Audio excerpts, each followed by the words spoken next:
This is Lewis Hart for Boxing Social in association with Empire Fight Stock and William Hill. Delighted to be joined with Shane McGuigan at his gym in Leyton. How are you, mate? How's things? Good, thanks, mate. Yeah, what about yourself? I'm all good, mate. All the better for being here. A busy couple of weeks ahead of you. A busy day, September 30th. You've got Ellie, Scotney out, Caroline Dubois, both fighting for respective world titles.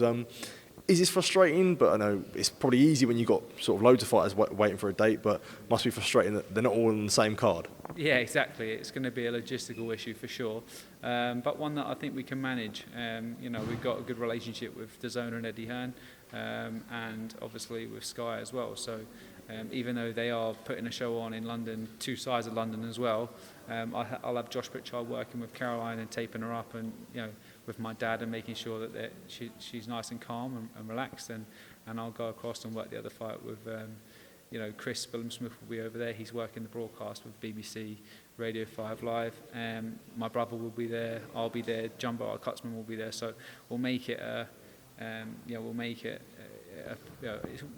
them both feel like they're a priority, obviously. But never nice to be darting around all over the place and be on the clock. But it's one thing that we'll have to just deal with. And I think the two of them are more than capable of winning the fights. Absolutely. Well, we'll focus on Caroline. When you look at her division, when you look at her development, you measure her progress. How sort of successful has she been, as a person, as a fighter, since turning over with yourself and in the Olympics?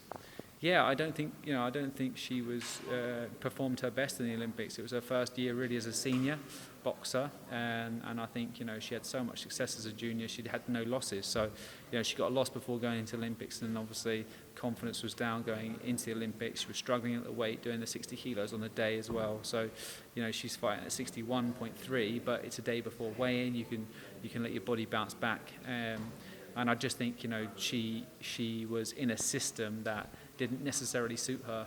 I thought this pro style, even though it's gone from 3-minute rounds to 2-minute rounds, it's a more technical system, and she's naturally a counter puncher as well. So I think in the amateurs a lot of the time it's just a sprint, it's a rush, get as many punches in as possible, and I think the pros are going to favour her.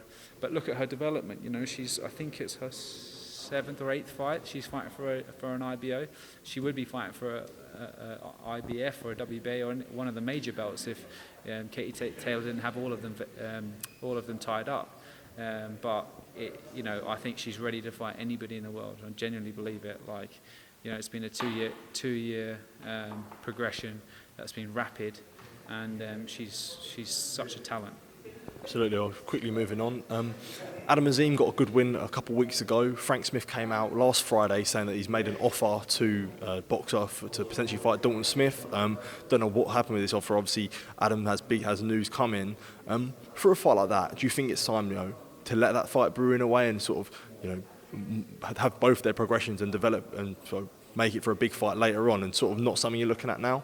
No, it's a publicity stunt. You know what I mean? I think the Fraser Clark Fabio Wardley wasn't a publicity stunt. This definitely is. Dalton Smith probably didn't even know about the offer. It's just it's a one out there to try and get under boxer's skin and create this narrative. What they've created so far, that everyone's running away from these purse bids and stuff. But it's anyone with the brain in their head knows that fight is going to be huge in 2 years' time. Why would you try and do it right now? It doesn't favour either of the boxer.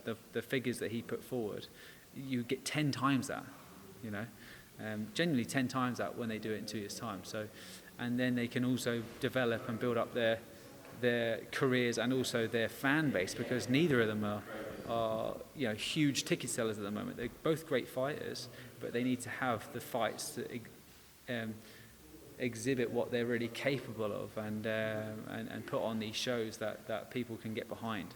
And I think over time, Adam fighting for titles, Dalton keep fighting for titles. They keep maybe get a couple of names, just like someone like Jack Cattrall's getting the whole Glenara's name. We can keep going up the ladder, get a couple of names, and then they both end up fighting for world titles or win world titles, and then it's a super fight.